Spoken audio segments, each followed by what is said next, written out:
After today's loss, the Mets are officially 22-33 on the season through 55 games so far. It's been a very disappointing season. If they're a team that David Stearns and Steve Cohen keep reiterating have playoff hopes, and you're shooting for 90 wins to get that wild card spot, because they're not winning this division. The Phillies and Braves will compete for this division. The Mets will not be close. They will finish 15 games out at least. If this team wants to finish with 90 wins, they need to play at a 103 win pace for the rest of the year. They need to win 68 of the next 107 games, and this team is not doing that. The starters have been good. The starters are not the issue. Severino's been fantastic. He looks like his old self. Manaea's been very solid.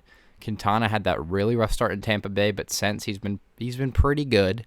Peterson looked good today in his first start. McGill, he looked good so far in his few starts. He looked fantastic in the first game against the Dodgers. It's the bullpen, it's the hitting right now. Jorge Lopez, what a horrid display today. I mean, what just a terrible display of sportsmanship. Throwing his glove into the crowd. Getting ejected by yelling at the third base umpire for not getting a check swing call. And then you flip out and throw your glove, and then you clarify your comment saying, I didn't just say that we're the worst team in the MLB. I said that I'm the worst teammate on the worst team in the MLB. He was asking to get DFA'd. I'm glad he got DFA'd. I hope the Mets can trade him, but I think they'll just end up cutting him, which will be a loss, and I think the first bust of the David Stearns era in terms of signings. But you just look at this lineup, and you look at the players getting money, and they're not delivering. Alonso cannot hit 240 when you're getting $23 million in arbitration going into a offseason where he hits free agency. He's tanking his own value and his own value to the Mets as well. I mean, they can't win with him, so why bring him back? Lindor, $34 million, and you can barely hit in the 210s. He's got power. He's got hits in the last 8 games, but it's been extremely disappointing. Jeff McNeil, since winning the batting title in 2022, has been awful.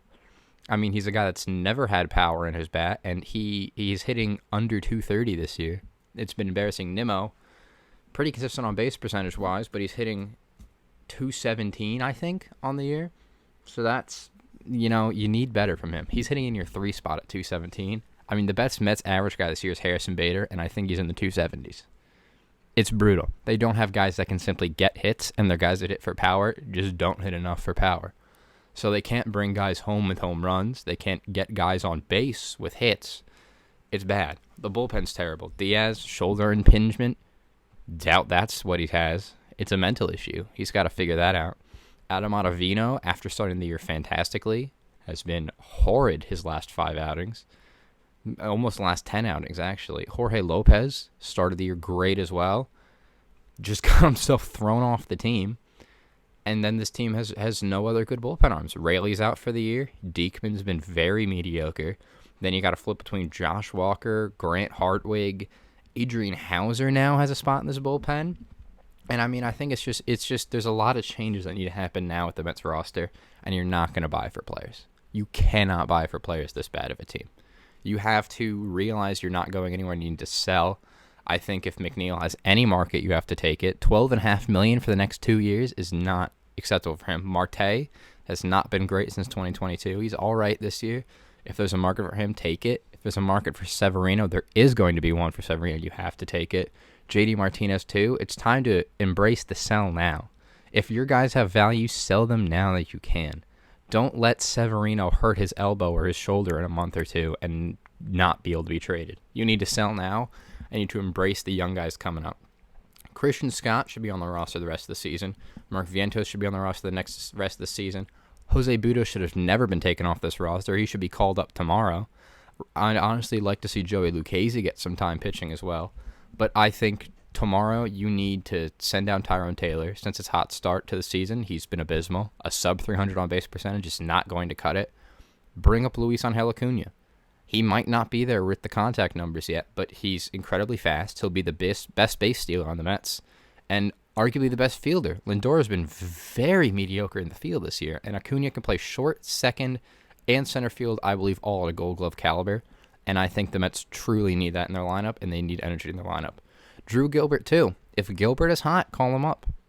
There's no reason to have these prospects sitting in the minors, If Blade Tidwell ends up working good in AAA, use him too. But this Mets team needs to make changes from inside their own organization now, because this era of spending with Steve Cohen has gone horribly the last 2 years. It worked in 2022.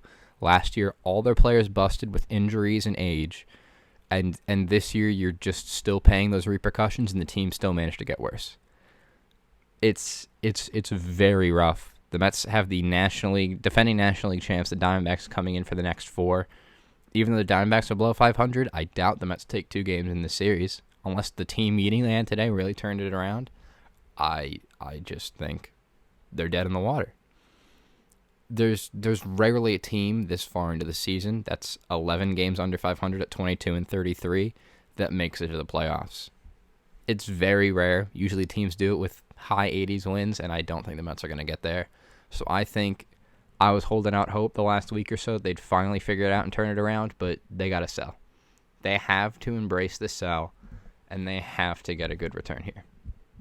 Because ultimately this season and this offseason determines what the Mets franchise will look like for the next 10-plus years. You got guys like Juan Soto and Pete Alonso in free agency that should heavily pursue both and hopefully bring both into Queens. And if you don't get either of them, you're going to be looking at a team that's in the 70-win range for the next 3-4 years. Unless their prospects come in and win Rookie of the Year, they're screwed. Those are my thoughts on my New York Mets. It's been a rough season so far. Down below, if you're still watching, let me know. And let me know what you think the New York Mets should do for right now. I'll catch you guys the next one. Peace.